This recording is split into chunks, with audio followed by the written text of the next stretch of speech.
Bismillahirrahmanirrahim. Assalamualaikum warahmatullahi wabarakatuh.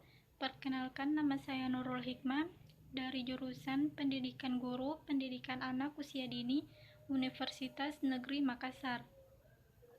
Baik, di sini saya akan menceritakan sedikit pengalaman saya selama kuliah daring atau online ini di tengah pandemi COVID-19.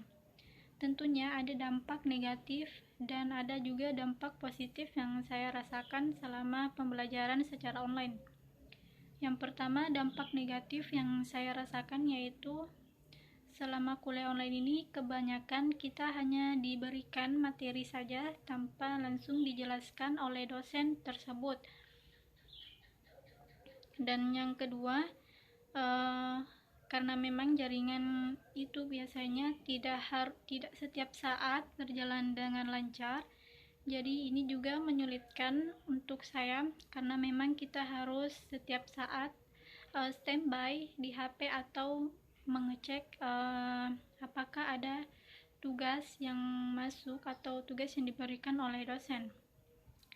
Itu saja dampak negatif yang saya rasakan. Dan yang kedua, dampak positif yang saya rasakan yaitu mungkin bukan dalam hal pembelajaran, tetapi dalam hal waktu, yaitu karena memang rumah saya dan kampus itu lumayan jauh dan harus juga berhadapan di luar sana dengan kemacetan. Dan jadi itu juga biasanya, jadi sekarang tidak harus lagi berhadapan dengan kemacetan yang ada di luar sana.